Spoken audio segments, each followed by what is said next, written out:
from one of my favorite Netflix series.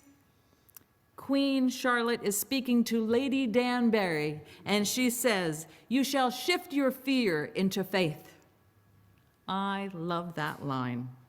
Now, there are versions of this statement in Scripture. There are online Bible studies about it, and I'm sure that we've all heard the words mentioned many times in conversation. Our call to worship said God is a lure, an invitation to be strong and to do something different. Just like Matthew, who walked away from his job as a tax collector to be one of Jesus' disciples, just walked away. Or the healing of the woman of faith who was hemorrhaging, and the faith of the local official that his daughter could live. Jesus' example was of unconditional love, not judging anyone's shortcomings or sins. Therefore, with God as our lure, let's take a look at what is frightening and see if we can shift it towards faith.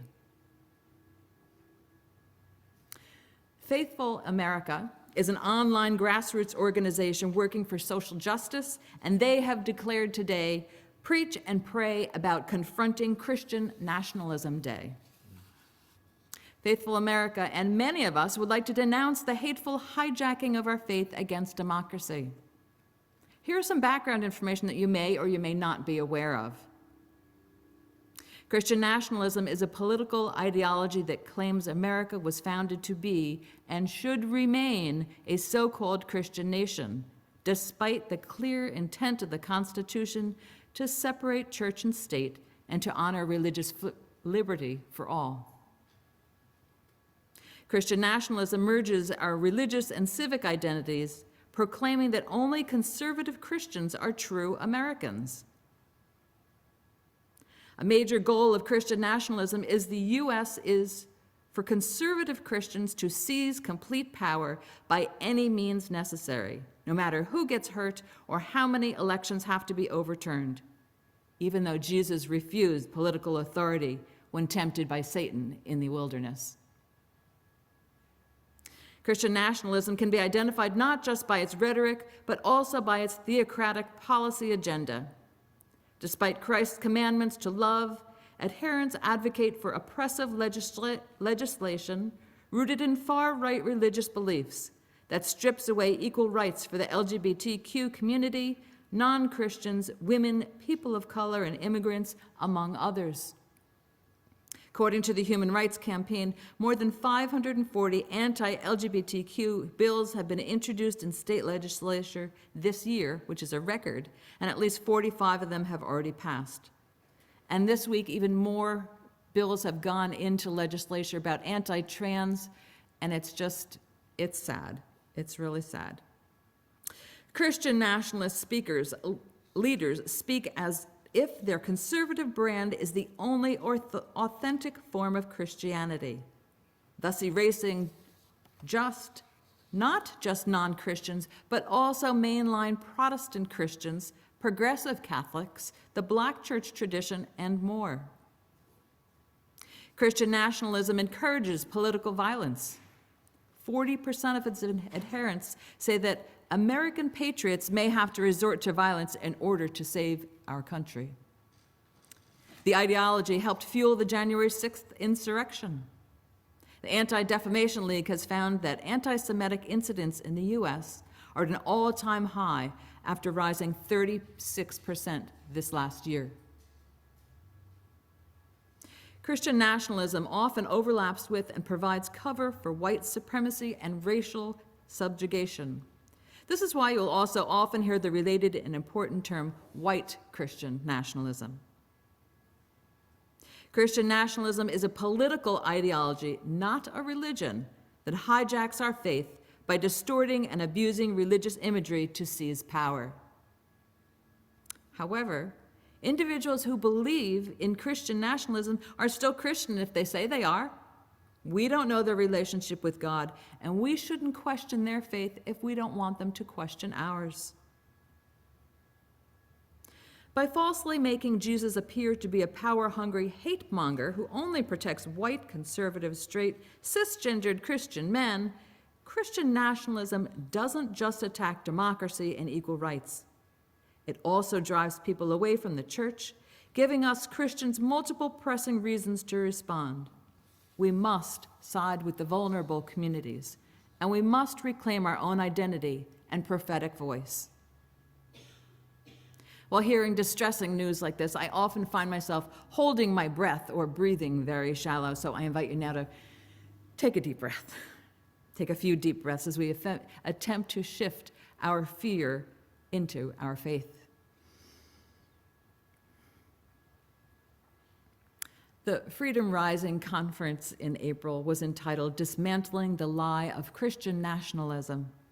I really wasn't sure why I was going to attend. I thought, how much more can I hear about Christian nationalism that we already don't know? Well, I learned a lot. The event was co-sponsored and run by Middle Church in New York City, and I've heard their pastor, the Reverend Dr. Jackie Lewis, speak online, and I am smitten with this woman. Aside, she's also signed on to preach today about Christian nationalism. So I really wanted to hear her speak, and the conference had an incredible lineup of good speakers. And Dale and Nancy were also going to be attending, and even my husband decided to join me. So the conference was so much more than I could have imagined. And Christian nationalism touches so many people in so many ways. Dr. Aubrey Hendricks, author of Christians Against Christianity, How Right-Wing Evangelicals Are Destroying Our Nation and Our Faith, was one of our speakers. And he said that white Christian nationalism is about privilege and the ideology of oppression. Oppression serves a purpose. It keeps people down. He said it's about hatred of self and others. He believes they are an anti-Christian movement, that their faith has been infected, as it is counter to the Jesus movement. They believe their movement is good for the people to serve their interests. Dr. Hendricks wonders, how did Christianity get so twisted? We need to return to the core of the Gospels as our normative, return to the roots of love and justice. He held up Martin Luther King Jr.'s sermon, Letter from Birmingham Jail, as words to strive towards. Our work should be about the Gospels, not about ideology. He says that we must stand against this evil. We have a gospel responsibility to stop it. He wondered what churches are going to do about it. Now, this is where I personally start to feel a little uncomfortable, a little cringy, and perhaps you do too. What can I do about it? What are you going to do about it? Reverend Lewis believes that fierce love is the answer. And Fierce Love is also the title of her book that she's written. Reverend Lewis shared that everyone's problem is our issue. Whether it's unsafe water in the cities, health care for all people, LGBTQIA+ issues, homelessness, racial disparity, etc. All of our sufferings and our healing is connected.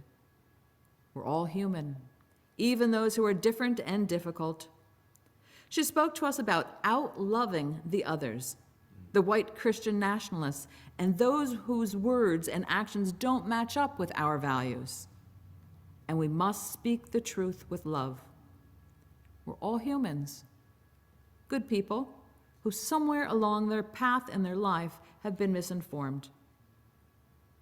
Reverend Lewis said that we need to leave the window open for hope and their humanity, while also holding people accountable. Love of self is a journey, she says, a process and a destination, to see and accept ourselves, be accountable for our words and actions. Seeing you as a better person and seeking your potentiality, to try and understand others' love. Yet we need to understand ourselves to thrive, to have empathy and work on our self-care. So many of our beliefs begin with original wounding and original shame from our family. Sometimes it's even cellular shame and wounding that our bodies carry from our ancestors, which need to be acknowledged and released for healing. So out-loving others and ourselves is a priority. Isn't that a nice word, out-loving? We also heard from Frederick Joseph, who has written 2 New York Times best-selling books, The Black Friend, a social justice a social justice book aimed at younger readers based on his own experiences as a Black youth, and Patriarchy Blues, Reflections on Manhood. He spoke along with Nadia Bolz-Weber, a Lutheran pastor and speaker who also has written several books, and both of them spoke about patriarchy and liberating our stories. They said that the story of patriarchy can't be covered with cosmetics.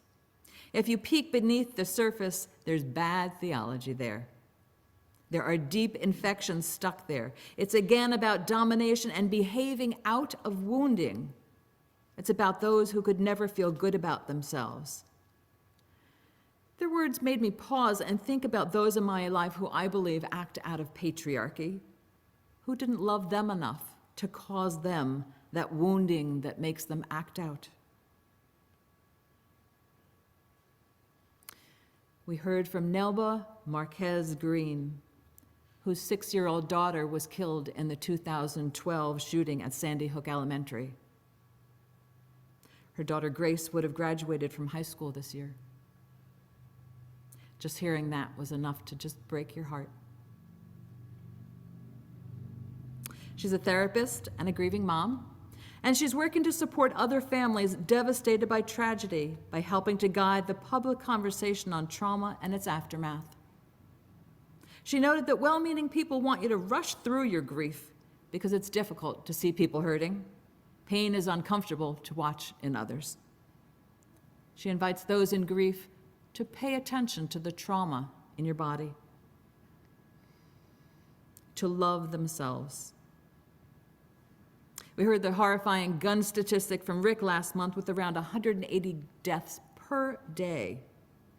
Nelba also asked the cringe-worthy question, what are churches doing about gun violence? Well, I can tell you that next month we'll be doing some advocacy work around gun violence, fair funding for education, and LGBTQIA issues. Stay tuned for our July 9th worship and the following Mandela Day service on July 16th. Giuseppe Morelli, who now goes by Joey, spoke about life as a transgendered man. He's a retired New York State Police investigator and federal agent, and was a first responder at the World Trade Center on 9/11. At the age of 54, he underwent his gender-affirming surgery, choosing to live into his body as a man as he had felt since his youth. Joey expressed his concern about the anti-transgender legislation all around the country. The propaganda pushed by legislators, religious leaders, and parents is not based on facts and is blatant discrimination. His personal hope lies in our youth. He said he's witnessed some amazingly courageous trans and non-binary youth activists, and he's asked them to join in using our voices to undo damaging anti-trans legislation. Later in the day, my husband was having a chat with Joey, and he found that he grew up locally, and he knew Bowman's Tower, which is right down the road from our house. So they chatted about the area, and later, Joey stopped by our seat, and he gave my husband an autographed copy of the book that he's a part of. And the book is Authentic Selves, Celebrating Trans and Non-Binary People and Their Families. A little aside, my husband came home from the conference, made an appointment with his pastor to find out what their church was doing about social and racial justice issues. He wanted to push them a little bit, even though they are open about all of that. And he has since joined a group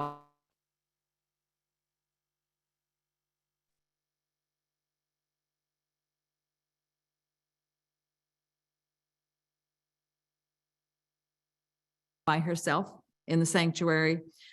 And she so reminded me of my granddaughter, my 9-year-old granddaughter, who I was imagining all grown up like this woman, sitting there with her lovely brown skin and her poofy hair piled up on top of her head.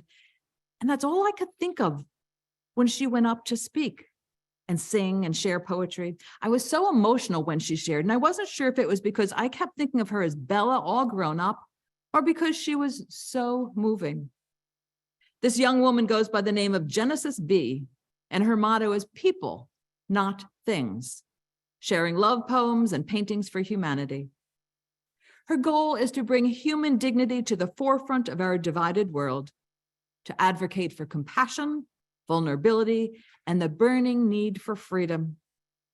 She is a critically acclaimed poet, peace activist, and artist from Biloxi, Mississippi. She often uses theatrical protest during her live performances to bring attention to both global and localized issues surrounding racial justice, peace movement, queer visibility, and gender equity. I can just hope that my Bella might end up doing something like that. I had jotted down a few more notes from the conference of which I heard inspiring words, but I didn't note who actually wrote them down. But I felt they're all relevant to our moving from faith to fear. Our witness, our action, our movement, and our resistance are the antidote to despair. It's in the hope. Hope is the word with our sleeves rolled up. Faith is really believing in God's promise for a more just future, and we must partner with God to make it happen. We're not here to be bystanders. As you continue to learn and grow and read books on racism, on patriarchy, on oppression, Christianity, LGBTQIA concerns, do the soul work, do your inner work for the healing of our nation. We live in a life, a web of connectedness. Let's create a culture of possibilities without fear.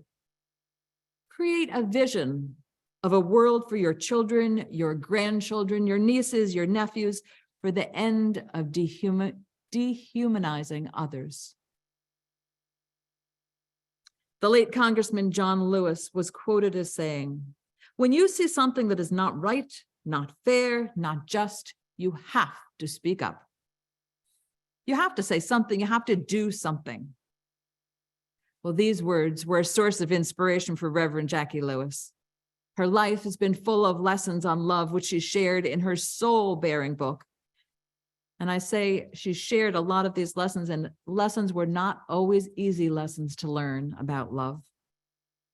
But the importance of unconditional self-love, which often unbeknownst to us, trickles down to those around us. She said that love crosses borders and boundaries. It makes new cultural rules. It cares for the stranger. Love turns strangers into friends, and fierce love is rule-breaking, border-crossing, ferocious, and it's extravagant kindness that increases our tribe. She said, we're all here, struggling to live up to the values we share, so join the crowd, join the band of everyday folks falling down and getting up again, failing, trying, often shining with compassion and kindness. Sometimes backsliding into pettiness and fear, but welcome to being human. Do your best, right where you are, to love someone into healing. And finally, she stated, we are the ones we've been waiting for to write a new American story, to find a way to build fierce love in the world. We don't have to think of ourselves as activists or organizers to do this work. Every day, just like flossing and brushing your teeth, like praying or meditating, we can make choices toward justice, fairness, and equality. Shane Claiborne also preached this morning on Christian nationalism, and he stated that in their distortion, Christian nationalists puts a limit on love, and Jesus didn't do that. As we reject Christian nationalism, let us remember that we are the people of God, called to expand the circles and wave the banner of love. As we live into shifting from fear into our faith, let us ultimately reclaim Christianity for the gospel values of love, equality, peace, social justice, and the common good. May it be so. Amen.